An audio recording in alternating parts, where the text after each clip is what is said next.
Well, welcome everybody. It's nice to start off our spring semester with our first alumni colloquium speaker. Today, Michael Sims will make a generous presentation to us. He is currently a lead designer with Zaha Hadid Architects in London, where he is now. Where he has actually also worked for more than a decade. After graduating from UNC Charlotte, he continued on to receive his master's degree at SCI-Arc in Los Angeles. During this period, Michael mentored with the late Lebbeus Woods, attending and teaching workshops with him throughout Europe and Central America. While at SCI-Arc, Michael also collaborated with Tom Wiscombe in LA and worked in the office of Coop-Himmelblau under Wolf Prix. After graduating SCI-Arc, he was hired by Frank Gehry's office and worked on a number of projects, including a 76-story residential tower in Lower Manhattan and the New York World Symphony in Miami. During this time, he advanced interest in parametric design software and honed skills around digital fabrication techniques. Before moving on to Zaha Hadid's office, Michael lent his expertise to SOM and UN Studio, managing delivery of complex geometry using Digital Project, an early BIM tool developed by Gehry Technology alongside Dassault Systems' CATIA platform, which you all know. Michael's work at Zaha Hadid Architects includes 520 West 28th Street, a 39-unit residential building adjacent to New York's High Line. I think many of you know it, as well as several projects in Asia and Africa, including the Nanjing International Youth Cultural Center, the Navi Mumbai International Airport, and the Rabat Grand Theater in Morocco. At ZHA, Michael has been involved with a variety of projects involving the design and realization of geometrically complex skins by using software to link design concepts to digital production strategies.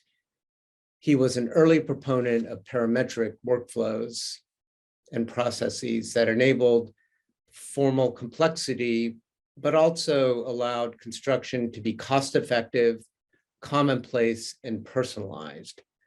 Michael understands that diversity in form, process, and practice are essential toward culture, inhabiting spaces, and our active roles in everyday environments.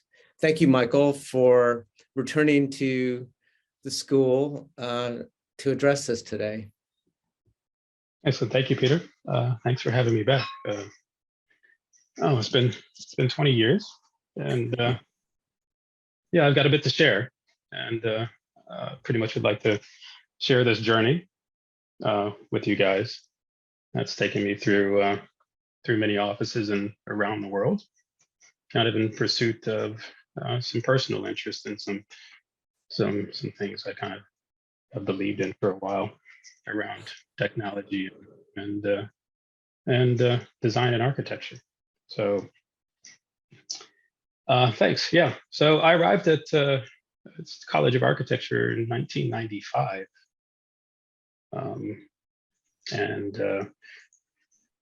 At that time, there weren't really many digital processes in place. You know, there wasn't a lot happening on the 3D software end, at least in architecture. There was no Rhino. There was no, there weren't many tools beyond maybe Form Z to do some 3D modeling and rendering, things like that. And those tools aren't really available anymore. But it was a different era. You know, the 90s, you know, we saw the World Wide Web come online in the early 90s. Amazon arrived in the mid 90s, along with Google in the late 90s. And yeah, so it was a tricky place to be for someone that had interest in software and digital tools, and working with them with inside architecture. And there was an ongoing debate in the school at the time about how to embrace those tools. They were kind of in their infancy, right? And maybe frankly, some of our tools, traditional tools in architecture, were more effective at developing and communicating and creating design ideas. And so there was always a bit of friction with faculty and some of the students who wanted to kind of push ahead to, say, the future at that time, right? And looking back, it's kind of funny to think that we kind of had some resistance, because these kind of digital tools are all around us, and frankly, architecture is still struggling to kind of keep up with present day society. I think I'll start off with this image here, which has been quite an important one too. Some of the things that I took away from Charlotte. You might have to share your screen, Michael. Oh, you're not seeing. There we go. Yep. Yeah. So this image for the non-architects is from Corbusier, which is quite a famous one, and speaks a lot to some of the things that I found some resonance with in the modern movement, capital and modern movement. That was kind of the canon in architectural education then at UNCC. I'm not sure what it is now. But this one particularly was interesting because it talked about the relationship of the architect and the engineer being, as you can see, kind of hand in hand. And of all of the architects that we studied and intensively during our time in school, this was the one that really kind of broke out of the box, literally. And I think some of those, the success of that had to deal with the attitude that he had with his vision, or his kind of understanding as the role of the architect and the role of the engineer, and they're being kind of married and kind of in sync and in unison and working together. And so as I go through this presentation, I'll kind of revisit quite a lot this role and this kind of joining of the architect and the engineer to kind of materialize some of these ideas here.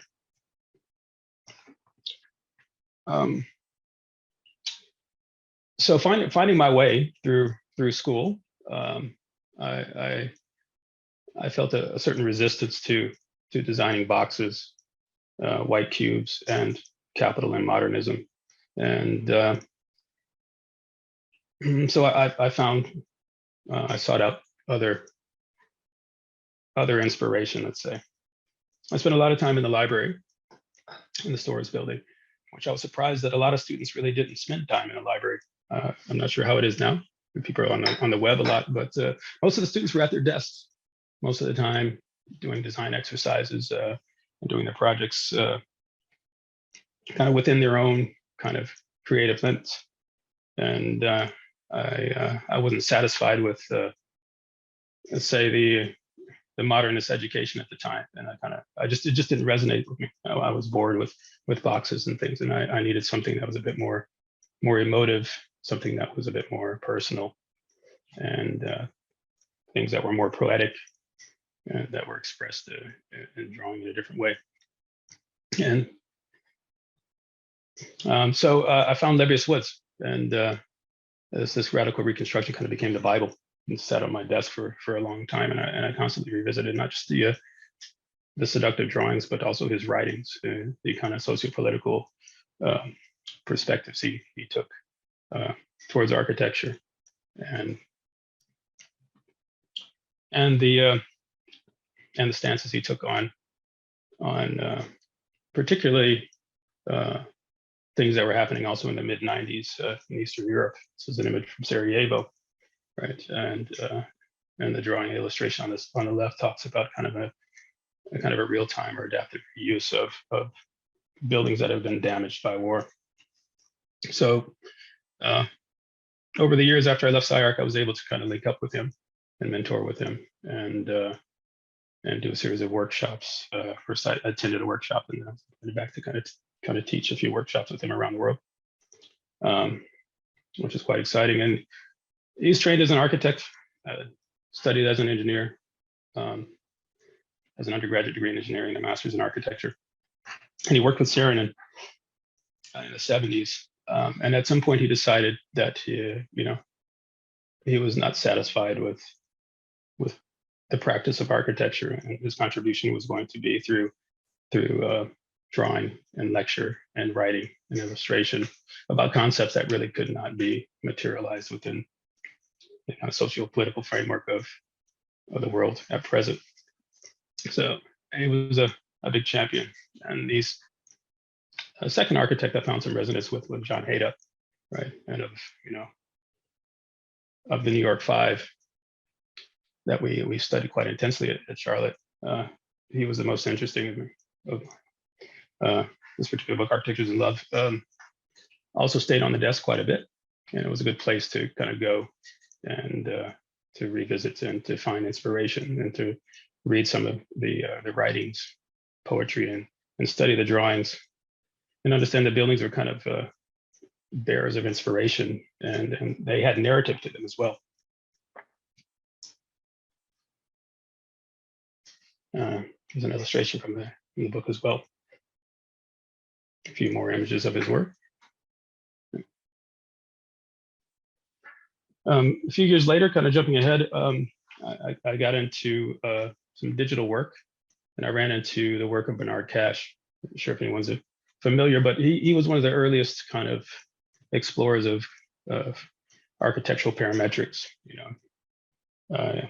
He's a French architect and philosopher who studied under Gilles Deleuze, and whose Deleuze actually wrote about a bit in the Fold with reference to his office called Objective. And essentially, what Bernard Cash has done is managed to link manufacturing techniques, digital manufacturing techniques, to architectural concepts, kind of a real-time way. And he works at scale. These are some of his sculptures that are produced through a 3 or 5 axis milling machine. These are from the mid-90s, and these are furniture pieces and abstract pieces. And his software of choice was a French software called Top Solid, which is still around. It's an integrated CAD/CAM software used for machining industrial parts at a small scale. And the idea that an architect had to go to another industry in order to find software tools that kind of better help him or her realize some of their ideas, and to kind of just push ahead ideas about architecture and fabrication and digital fabrication that are kind of continuously linked, and really studying what happens in other industries, automotive industries, aerospace industries, other industries where there's actually a tool, a digital tool linked to a design concept. And so these conversations were happening in the grad school arena when I was at SCI-Arc from 99 to about 2003. And yeah, there was these were new concepts, right? We were reading a lot of French philosophy at the time as well. A lot of Deleuze was coming in, and trying to make sense of these concepts in a physical way became quite a labor of love in a way. So around 2002, I took an advanced parametric design class, kind of a study abroad in Barcelona, with an architect named Martin Malle, who actually studied under Bernard Cash. He was a kind of young architect from Colombia and had studied under Bernard Cash, as you wound up at SCI-Arc. And we kind of resonated. And she did a studio where the objective was to learn this software, Top Solid, and to create a product, and to also kind of maybe do a design, right? And so we got to kind of really interrogate some ideas about what it meant to work at multiple scales with a digital tool, where the output was a physical object, right? So an example, working at an urban scale here, this image you see, this is a kind of an urban bridge, this concept here that connects the residential part of the city. This is some student work to the water tip here. And on that journey, there's 5 or 6 nodes that define kind of a destination points. So there's some examples of some abstract objects that were created at different scales that are all linked downstream to the milling machine, right? So worked at kind of we call it like super global, local, and object to component scale. And working through that kind of down to one of these kind of leaves or feathers and creating a kind of adjustable mold that could then be kind of milled out. And you could get some variation through that, through one, let's say, milled piece that would produce, you know, a series of will give you some variation in developing that piece. Further on, just a little bit more student work, again, kind of, you know, misappropriating this kind of small scale engineering, manufacturing, machining tool to kind of a large scale concept. In this case, it was some work looking at kind of the ideas of mass customization that were coming online kind of in the early 2000s, where, for example, cosmetics and shoes like Nike, back then you could kind of go on. It was the first kind of time that people could go online and kind of customize accessories based on their need, you know, change the colors and styles of your shoes or your makeup, etc.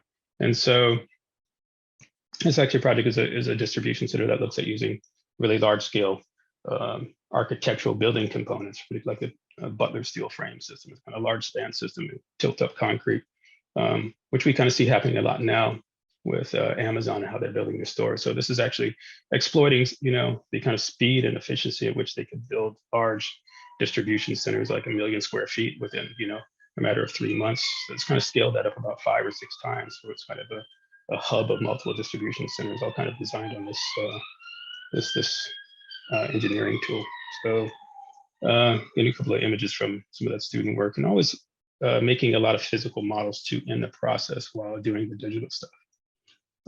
Also, while in school, I ended up spending some time at Coop-Himmelblau down in Mexico, working on a large project. It's the JBC Center, which is actually never realized. It's kind of a headquarters for a big nutritional company run by a guy named Jorge Vergara, who I believe has recently passed. And as a kind of forward-thinking office and a traditionally deconstructivist office, you know, at the same time, also late 90s, early 2000s, offices like these were trying to transition and to kind of explore how to use these digital tools while still having a certain rigor of kind of handcraft and art that happened at the kind of the physical model level. So we often really labored and tortured ourselves over these kind of physical models, and the process would be iterative, often using a kind of a foam block and a hot wire machine, or just an X-Acto tape and hot glue, a little bit of plexiglass, and quickly kind of iterating ideas and evolving ideas. Right. And then it became a kind of a process of kind of back and forth between, okay, we work at the physical scale, at the hand scale for a bit, and then you would digitize. You see on the image on the left, you know, use a kind of an old school stylus with a digitizer with an arm that's linked to Rhino 1 back in the day. And then you would kind of digitize this, then scale the model up. And you can see we would kind of mill out a piece out of foam and then rework that piece by hand. And the process became iterative, and the models would scale up that way. And here's a model I did back in the day. So it's about 1 to 50. Kind of the final model of a competition for Science and Technology Museum in Lyon, which was realized some years later.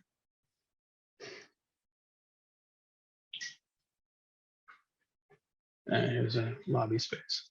Moving on. So still in school, I graduated SCI-Arc in 2003. So I took a year off to go work with Himmelblau, and then I came back, finished my degree. And when I finished, I've been working with Tom Wiscombe, and he had won the Young Architects program to do a summer installation at the PS1 MoMA in New York.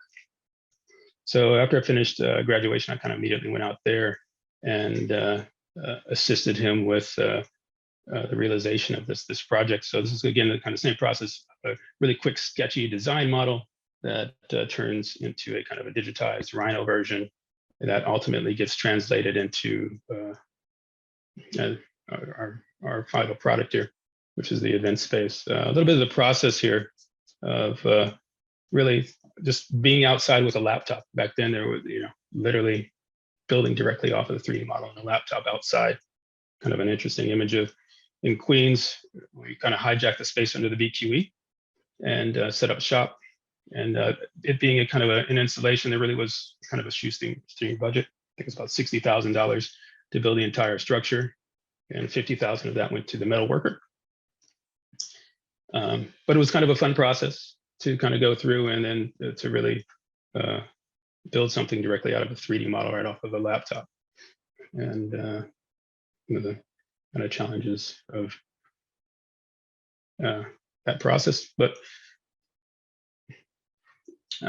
moving ahead, so after that project, I returned to LA, and I was hired at Frank Gehry's office. This is actually a photo of his office space. You can see that it's very model centric, right? It's a design, probably open office plan design studio, and all of the design work happens in the physical model, right?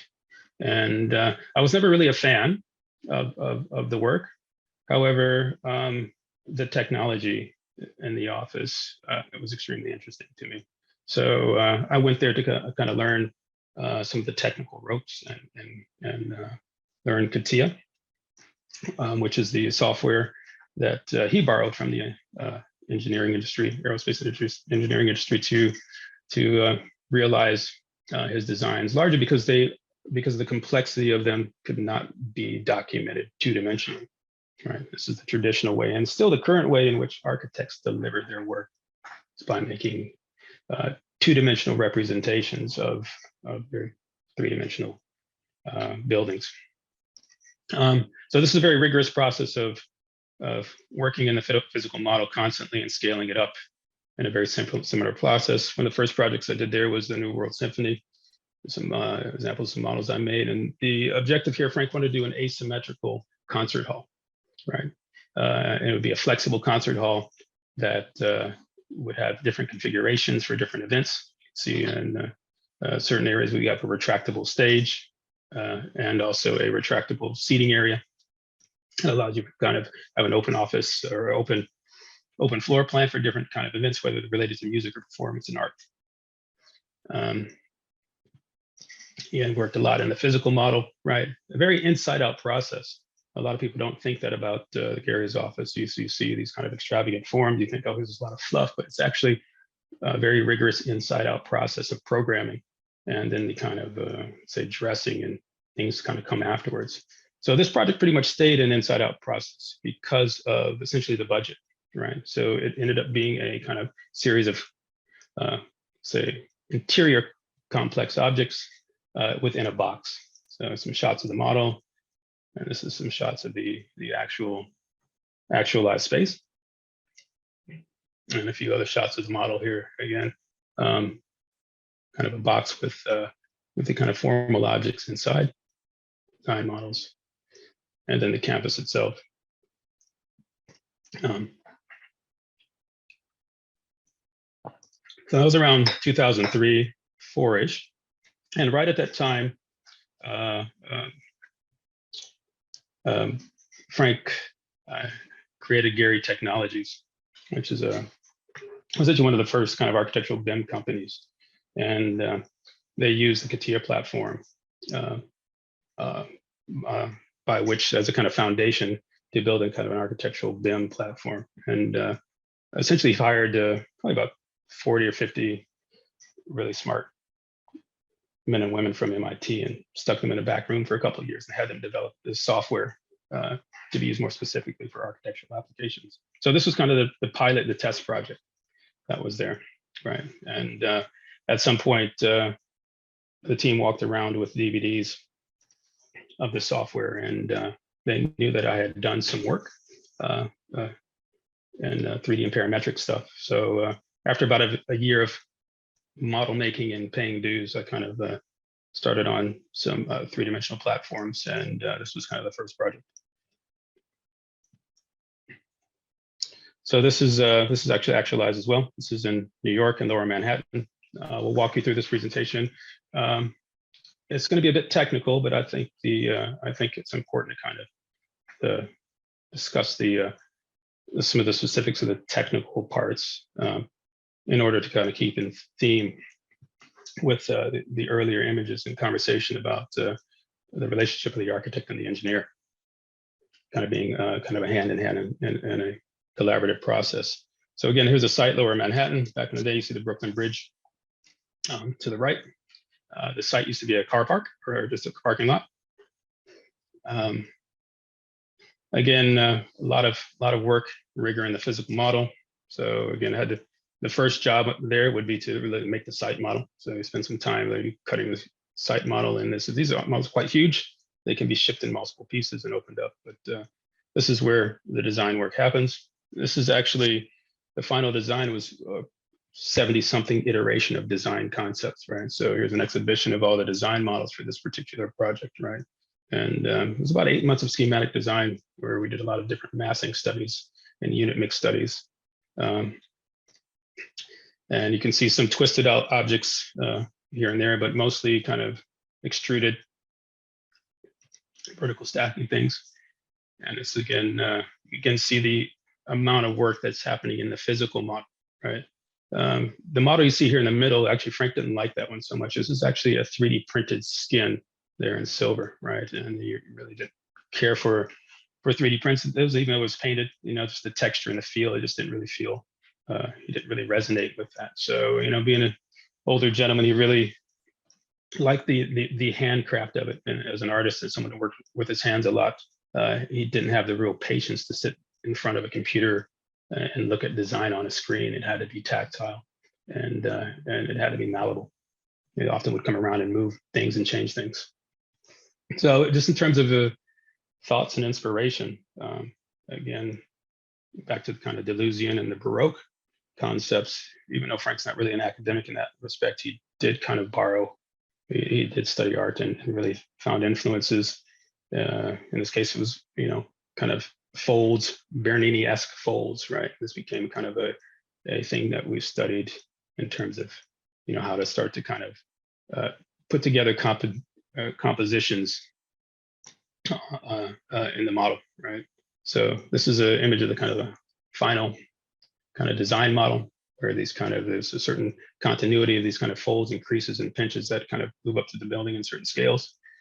And the process of bringing that into the digital realm was also a hand process. It was used, as I showed earlier in the Himmelblau images, a stylus, an arm with a stylus on it linked to a mobile computer that had Rhino 1.0 on it. So you literally would hand trace the kind of peaks and valleys of these curves that we would make by hand, right? And wanted to still kind of capture a little bit of that handcraft in it, right? A bit of process images and how the composition worked, and then kind of a shaping process that happened in Rhino for each one of these kind of facades, and looking at the depth and the composition and the punched window system. Kind of moving on. So this is at the end of SD. So around this time, it was around 2004-ish, 5-ish, and the BIM conversations were starting to come online. The AIA was starting to take a look at some BIM protocols as well. And we started to actually had to kind of create, what is the process of delivering a 3D job, right? Where's the liability? What are the deliverables? How do we express this? It's kind of these geometries that can't really be defined in 2D. How do we express them on 2D, but also include a 3D model as a deliverable and getting everyone, contractors and all the stakeholders, to buy in on the process, right? Part of that was kind of bringing in contractors early, right? So we brought contractors in at the beginning of SD, they kind of worked with us. And so it was kind of an early bid process. Again, you see the physical model still kind of being present as these kind of digital studies were going on. Brought in a couple of contractors, Benson and Sealy, the main ones, and Permista Lisa, who ultimately won the job. Here's a section through the building showing the kind of different zones in the unit mixes, the yellow being rental units and the orange at the time are sellable units. The project ended up being all rental units in the end, which is another story about kind of this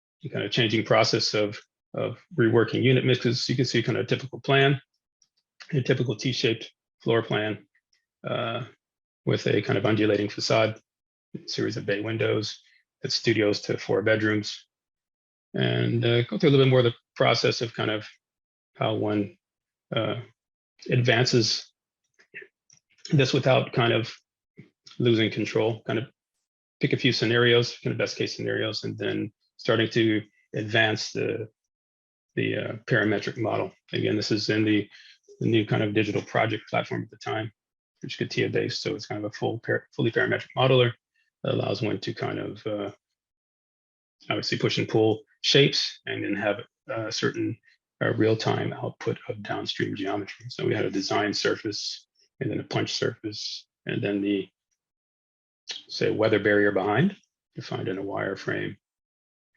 And that was kind of the process, and then made some mock-ups, pick a kind of a simple area and physically make this out back of the office in the backyard, attached to another mock-up at the time. Frank would kind of come by and inspect. This time, this was actually a titanium surface. The building ended up being stainless. Titanium was not necessarily expensive, but the client thought that it was a bit cheap because it is much thinner and it can be flimsy, and it's really hard to get kind of taut, tight shapes. So we actually moved to stainless anyway. Moving on, it's kind of doing some more complex areas. But all this work happened directly with the engineer on board and the contractor early on, right? So all of the engineering constraints, parameters were kind of became design parameters as well, right? So we understood the limits of what the system could do, how much rotation you could get out of say a mullion for the kind of flat vertical faceted glass behind, and then how much how to deal with thermal breaks, how to deal with the problems of the building as the floor is stacked vertically. All these kind of became programmed into the model and were design constraints that informed kind of the limits of what we could do. And then we had to evaluate whether certain, let's say, engineering constraints went beyond what was acceptable for us aesthetically and architecturally, and had that back and forth process. So what was interesting about this is because we were using an engineering tool, right? The engineers, the facade engineers already had this tool in-house and they were familiar with it. So we were actually able to develop a kind of bi-directional workflow with them and develop some more advanced tools that, as we got down the line and farther through the project, became more robust and allowed us to kind of reiterate versions of this tower quite quickly. And a lot of it was managed in the Excel sheet, believe it or not, right? So one could change, just say, certain values in the Excel sheet, and that would change the design geometry in the 3D model, right? So which became quite useful. And then looking at the limits of the materials and how what the bending radius is of stainless steel, that's 16 gauge for the most part, and finding those limits, and then where those limits were exceeded, how did you treat it? You know, introducing cylinders or breaking a panel, right? Some sample mock-ups. Here is the performance mock-up at the testing site. It's essentially is not a real condition on the building, but it encapsulates all of the complex conditions on the building that could cause problems. A quick study on how to wash the windows, etc., and kind of a final image of the actualized buildings. So this being the pilot project was kind of a proof of concept that we could design and deliver something that's not a box, that's geometrically complex, kind of on time and on cost, and in this case, cheaper than a comparable box. So this is obviously New York Times building on the right, by Renzo Piano, same client. So this is a FCRC for City Ratner. And around the same time, the New York Times building went up a few years before. And it was done by, the facade was done by Benson, who also bid on the job on the left. And this is about $200 a square foot for the facade on the right, and ours on the left came in at about 190. So it was a good proof of concept that you could actually build a curvy, curvilinear building cheaper than a flatter box. Actually, see the facade on the south, on the left of the tower, the Gehry Tower is flat, and that was essentially a kind of a value engineering request from the client to reduce 25% of the curves in the building. He decided that it wasn't really negotiable, so we did some studies on how to reduce that, but it actually caused a problem. And actually, the flat panels are more expensive, right? There's some structural integrity that's inherent in the curved panels. For example, let's say there's fewer struts behind holding the curved things in place than there are the metal ones or the flat ones. And also the flat panels don't deflect wind so well, so they create hot spots on the building, which require more superstructure reinforcement. So we actually spent more money on flat panels than curved ones in that particular project. Moving on. So leaving Frank's, moving around the world, went over to UN Studio to I met them in New York, and I had an opportunity to leave the country and go live in Europe for a while. So they invited me to come, and they were working on a few projects in China, and a series of twin towers. I came in and used those same tools and the same kind of methodologies to deliver the exterior wall here.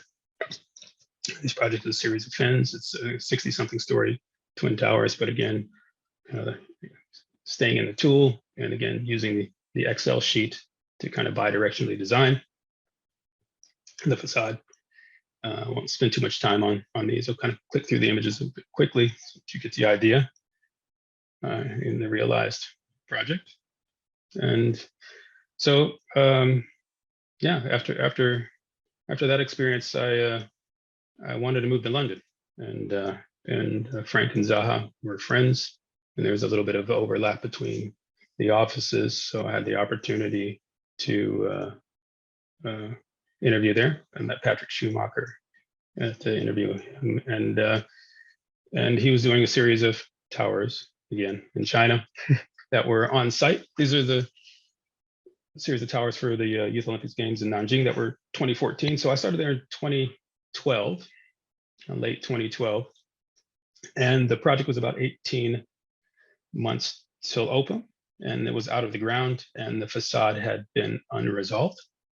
And kind of zoom in here a little bit, we see this kind of a wavy, kind of faceted facade that had this very complex double-skinned origami facade. So kind of quickly came in and rationalized the facade and built some mock-ups. It's extremely complex facade.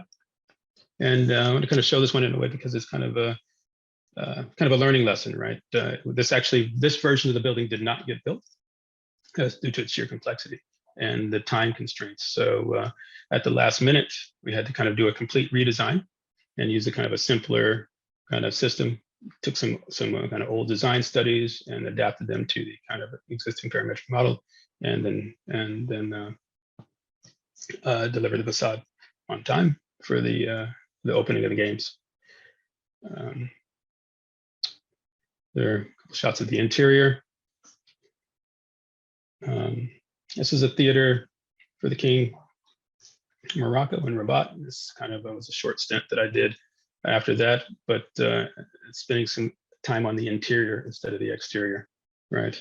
Get a bit away from, say, the superficiality of working on exterior walls, which is a conversation maybe to be had later.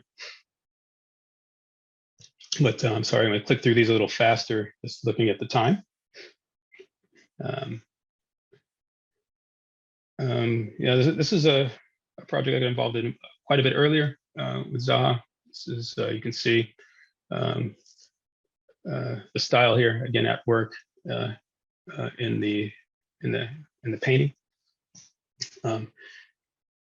So you see that kind of high line in the middle. If you don't know this project, it's kind of an L-shaped high line, but these studies were still happening, even though things were working more and more digitally.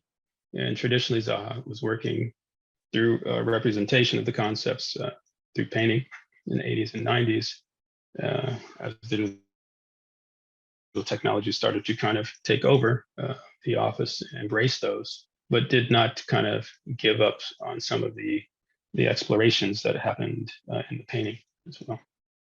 So they're still kind of a big part of the office, and some of these painting styles kind of turned into kind of shallow relief types of say models or illustrations of the project. Here.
Yeah, so using the same tools, kind of methodologies to deliver the facade here.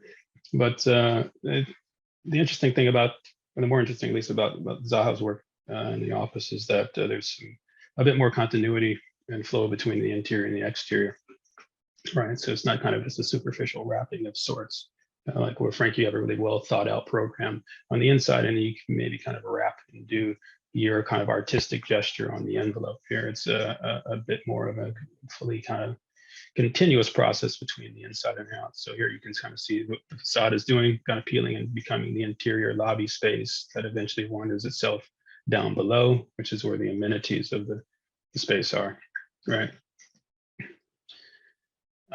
Here's a shot from above, kind of looking down. So you have a water element on top of a skylight that's above the amenity space that forms this sculpture garden.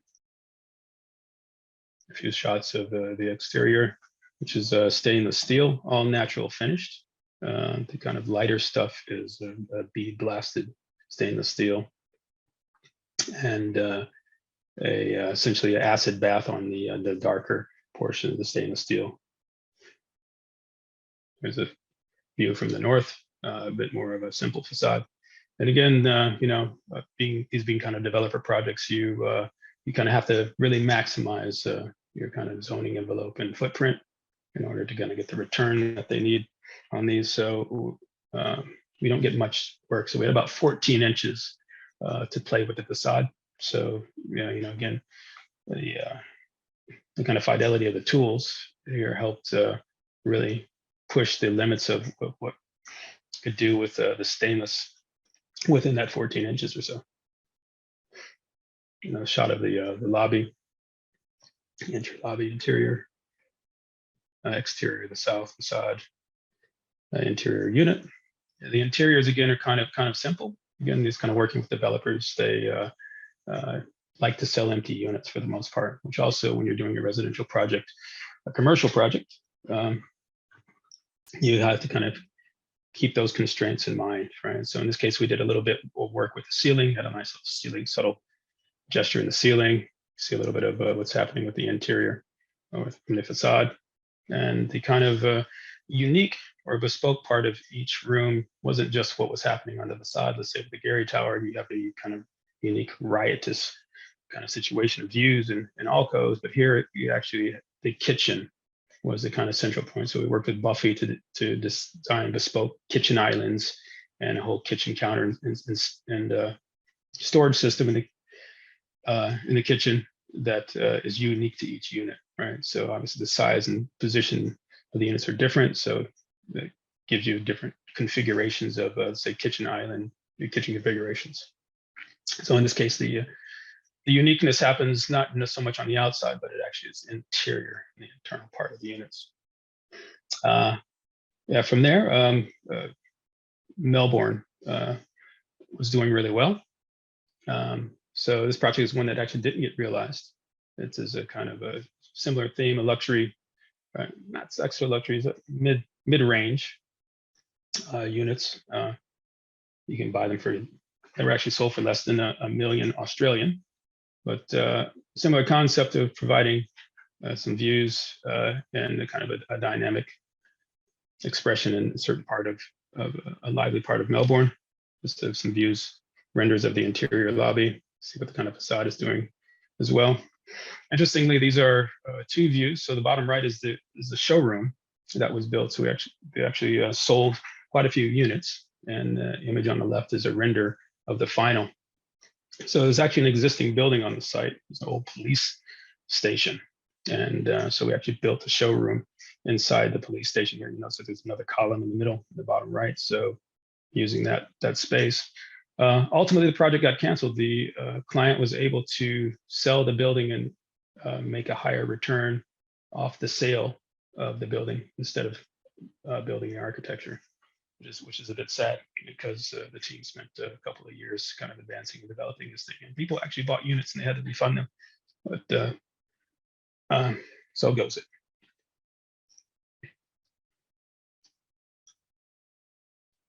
This is the Mandarin Oriental, also in Melbourne.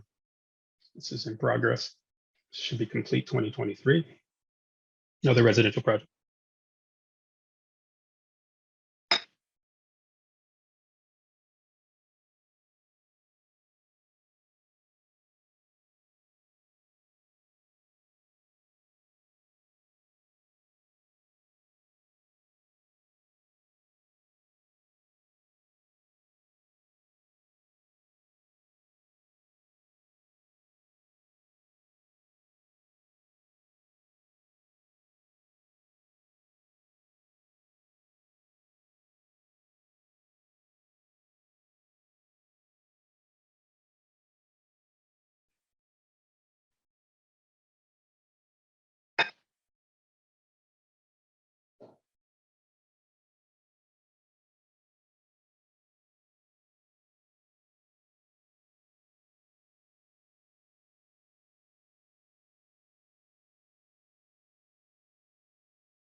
a few images, and again another series of kind of stacked vases, right, where extraordinary amount of complexity in the facade that relates to kind of the uses behind each particular zone of the building.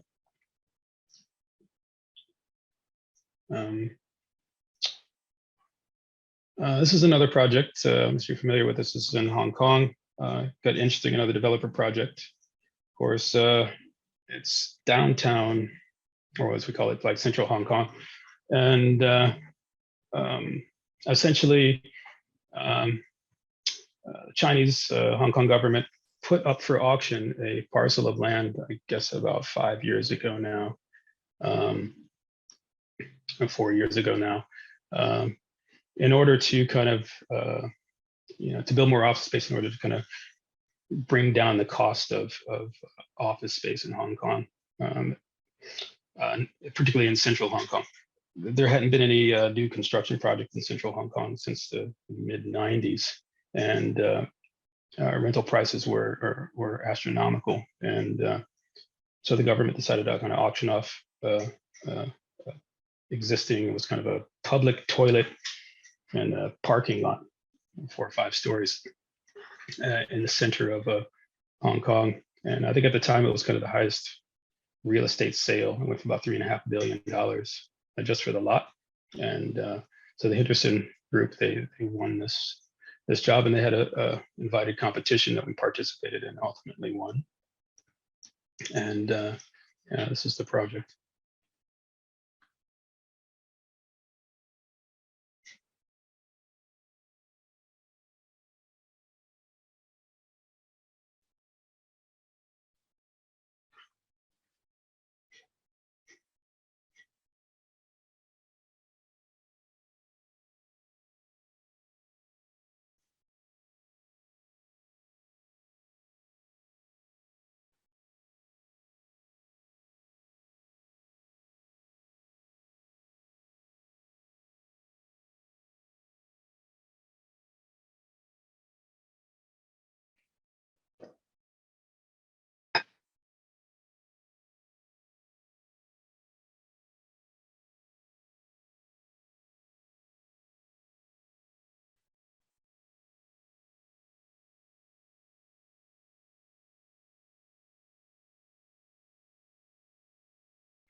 Yeah, so again, there's kind of the CATIA and digital project tools and the 3D experience tools have been really useful for in China. I think one, because of the speed at which they do things over there and the scale, and then also I guess the kind of complexity of the work that they do up there.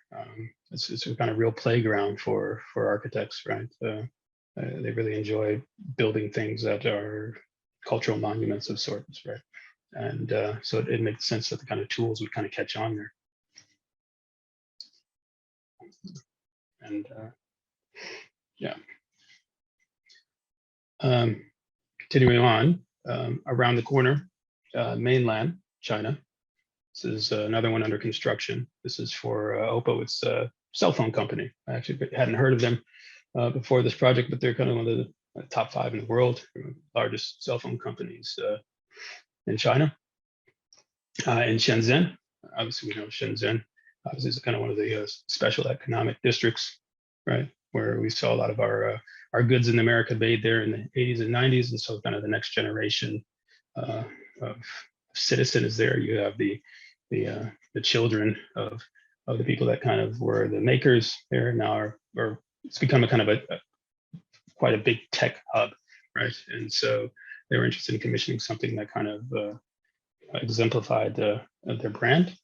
Again, it's kind of all curved glass facade. So this is actually, it's not one tower, but is conceived of as 4 towers merging together, right? And then when you have these interesting merged spaces, you have some tall atriums and lounge space and collaborative spaces for the workers.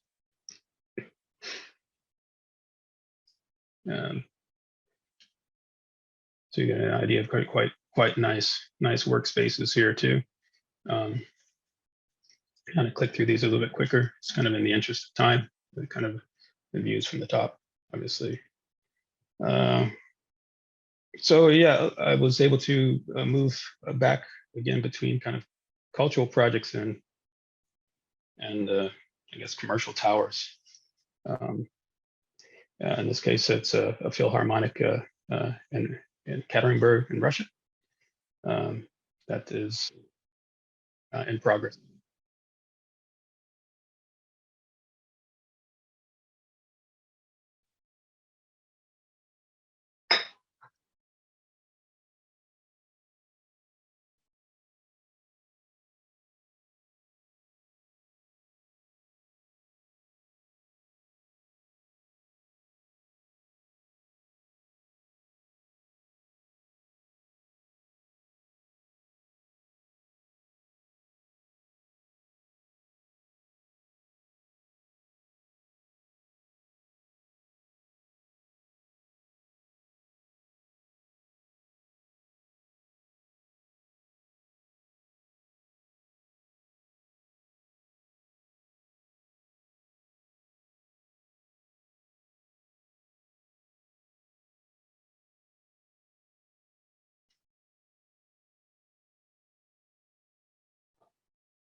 Yeah, so just in conclusion, I want to talk just kind of briefly about the upgrade to the tools and technologies. So we kind of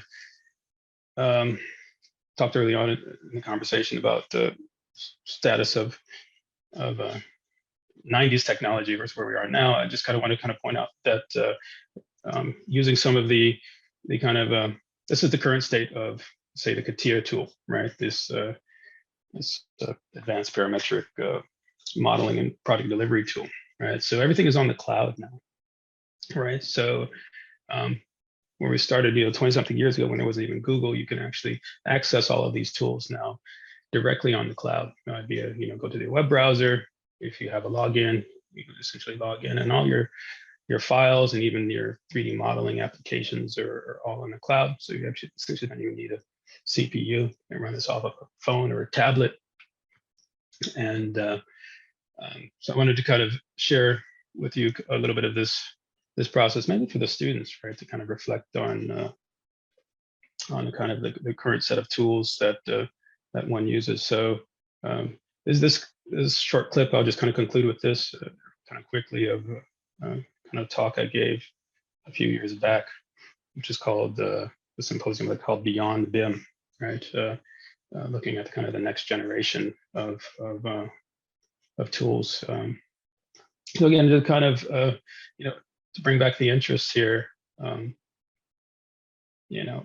should always kind of rethink and consider how we are practicing, and whether the tools we are using are the best tools that are in alignment with the technologies of the day. All right. So I think this having these tools on the web and having them essentially giving them access to anyone that has a login anywhere, kind of anytime, gives an extraordinary amount of flexibility to the designer and the architect in general, right? And so looking outside of the industry, right, looking at the industries that are kind of pushing towards the future, that are looking towards a paperless, architecture and paperless society, right? Encourage architects to kind of keep up and move beyond. We are still delivering two-dimensional paper volumes, documentation for our buildings, and I think it's a bit outmoded, and without being too harsh on any particular company or software provider, that kind of progress isn't given, right? And if we don't kind of make decisions to kind of advance and move things ahead, then they will not move ahead, right? So I'm just kind of showing some examples here of how we can kind of, in real time working with tools and linking them to the engineering, kind of engineering protocols, let's say, right?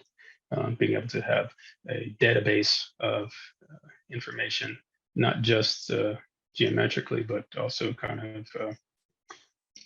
in terms of quantities and materiality and cost as well, that really facilitate the realization of these buildings that normally, could not be documented or kind of even delivered on a time scale, right? So maybe to kind of leave you guys with kind of revisiting Corbusier quote from earlier, at least take a quote from the Engineer's Aesthetic and Architecture. Corb writes, tools are the result of successive improvement. The efforts of all generations is embodied in them. The tool is the direct and immediate expression of progress. It gives humankind essential assistance and essential freedoms also. So we throw the out-of-date tool on the scrap heap, right? The carbine, the culverin, the growler, or the old locomotive. This action is manifestation. This action is a manifestation of health, of moral health, of morale also.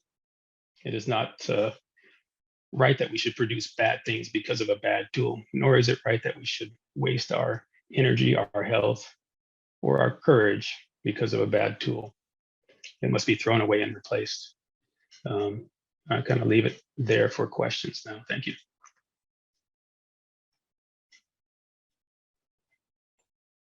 Very good. Thank you very much, Michael. It was nice to kind of see underneath the hood of some of the projects that we all have seen before in kind of glossy, I guess, web pages. I won't say magazine.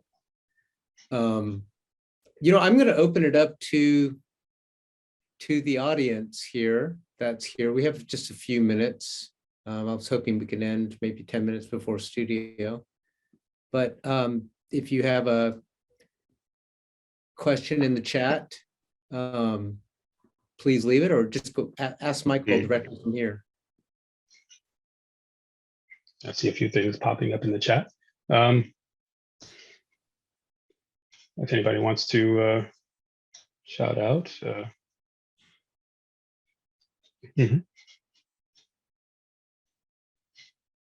Somebody says they have a dentist appointment, but yeah. You know, we're talking about tools. Maybe I can start off. And, yeah, go for it. You know, looking at Zaha Hadid's work in the early part, where her tools were primarily acrylics, investigating with painterly methods and exploring maybe distortions coming from axonometric projections. You know, I'm thinking the Hong Kong peak, and you know, I see those techniques maybe even in alliance with some of Lebbeus Woods projects that you had showed earlier, that they, just on an aesthetic level, tend to be a little more, I don't know, they reflect light in a different way, just a little more raw, as opposed to the ones that now are using tools that allow us to smooth things out a little bit, you know? And so I do think that the representations that we use do influence the way that buildings are fabricated and constructed. You know, maybe we can even see that in the Lower Manhattan project by Gary, the crumpling of the paper, or at least the way of he worked with models. We see that as a direct translation in the way that you realize the skin of that building. I don't know, maybe that's not so much of a question, but just kind of a comment on how our tools, you know, even though we're trying to get rid of the bad ones, as you say, but some of the tools, you know, how do you know when to get rid of a bad one if it's actually creating an architecture that might be, I guess, a bit more expressive, as opposed to ones that are too smooth or too polished. I don't know if you can get a sense of what I'm saying. Yeah, you know, bad tools, I guess, is a bit objective too. I think what I meant by bad tools are tools that are, let's say, holding back design, right? Well, the cool thing about this kind of 3D experience and the CATIA stuff, that they are engineering tools that allow you to realize an idea, but they also are design tools, right? And they allow you to do a lot of design exploration. Let's say where you have AutoCAD, which is essentially a drafting tool, or Revit, which is a kind of drafting tool as well. It's a three-dimensional drafting tool, right? So where, let's say in the BIM conversation that was starting to happen like in the early 2000s, right? Where, you know, the mission of Frank Gehry and the Gehry Technologies was to be a paperless practice, right? To minimize the amount of paper and two-dimensional work that one had to do, like you have your general GA, general arrangement, plan, section, elevations, but to actually go through and, let's say, create hundreds or thousands of drawings where you're unfolding each individual metal panel and things like that and putting in the sheet and all that stuff. That's just kind of ridiculous. That information resides inside the 3D model and can be referenced. So, for example, when I got to Zaha, I love some of those projects. They particularly the Nanjing project that I showed you with the kind of folded, you saw the mock-up with the folded facade there, right? There was no 3D deliverable. It's a classic 2D deliverable. So I actually had to generate like 3,000 pages of unfolded drawings for just some of those glass sheets, right? Because they're all different. And the idea was like, okay, they can build anything in China. They have the means to know how, but you had to turning in thousands of pages for, which is just didn't make any sense, right? And that's, yeah. And it just because the mechanisms were not in place to receive that information that was already there, right? And to translate that quickly, right? So we ended up having to create another design. You might think it would be better or whatnot, but that's, let's say, yeah. And in that case, the deliverable was paper, the tools that are well known, CAD, et cetera, right? And so in this case where we are using a three-dimensional tool like Revit to continue to produce two-dimensional output, right? You're not really using the 3D tool as it's intended to be, right? Or it's not pushing things forward, right? You're actually setting the industry back by one, not being a design tool, and two, not advancing the industry towards something paperless and a bit smarter. Just very good. Thank you. That's an interesting example. I had a question.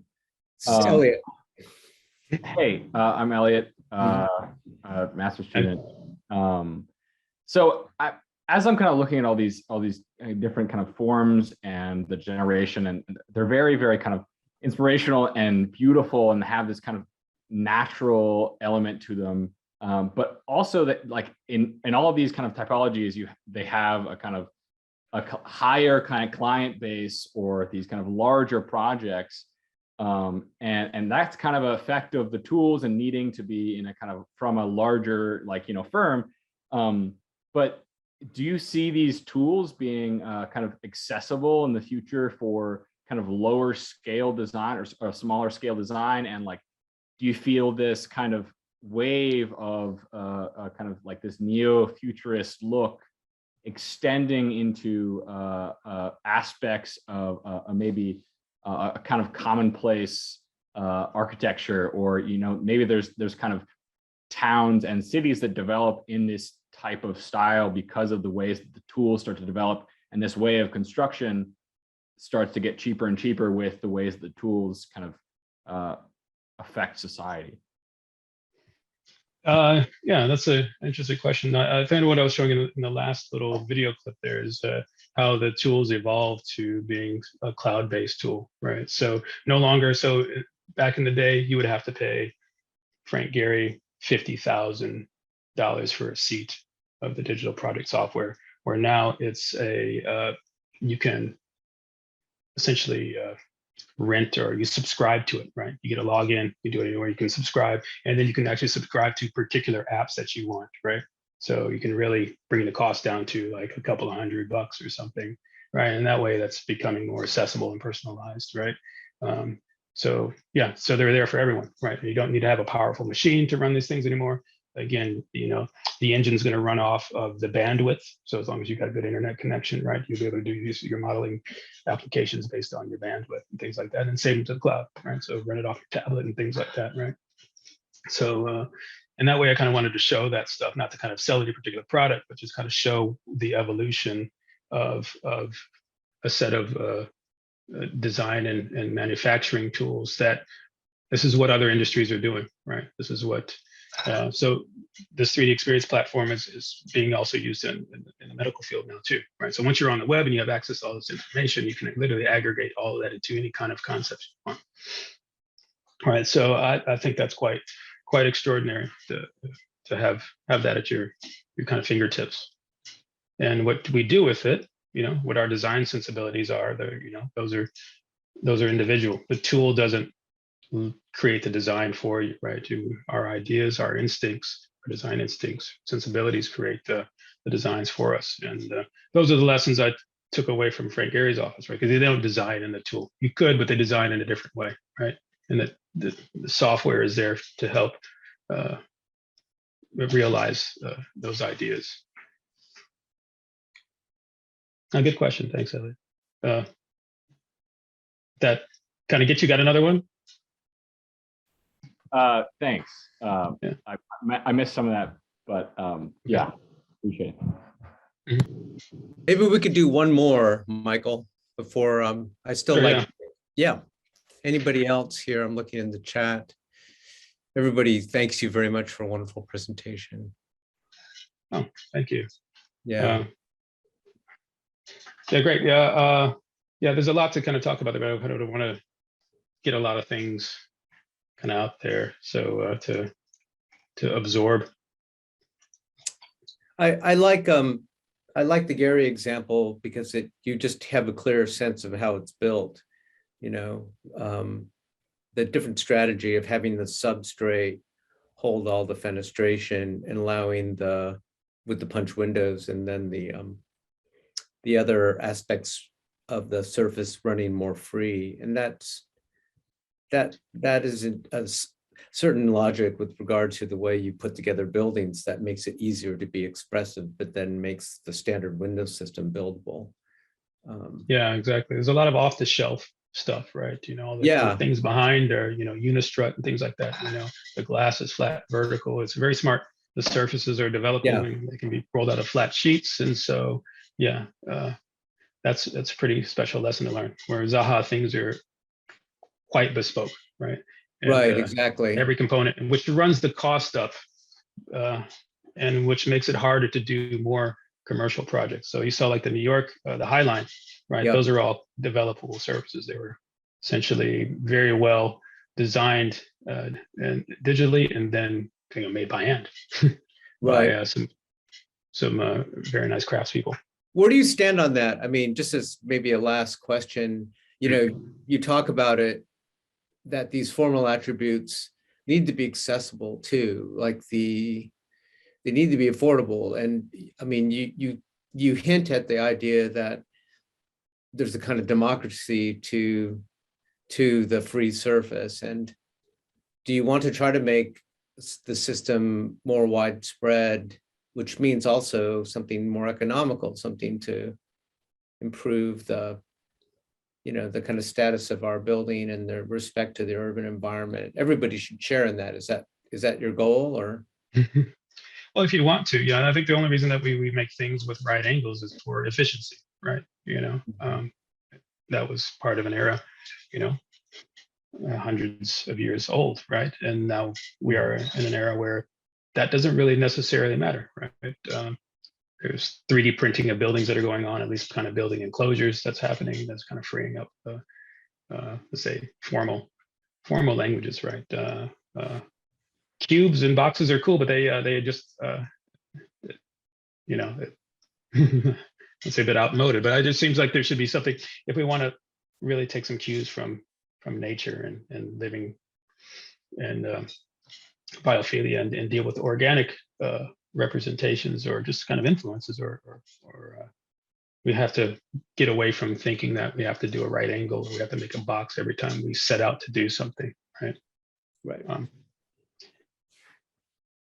Yeah. Very good. Thank you, Michael. Yeah. This has been wonderful, and I'm glad that your family could join you here as well. Yeah, that's really nice. We're pleased to have your mom. Thanks everybody for coming in. Peter, thanks for the invitation, and it's been nice to catch up about the university. It's good to see that the school's come a long way. I checked out the list of the other presenters coming up in the next weeks and months. Quite a nice group of people. I've logged in to check them out as well, and yeah, exciting. I hope to hear more about the school and stay in touch. Very good, and we'll be in touch after this too. Thank you everybody for joining us, and I guess for the students, we'll see you in studio. Yeah, thank you.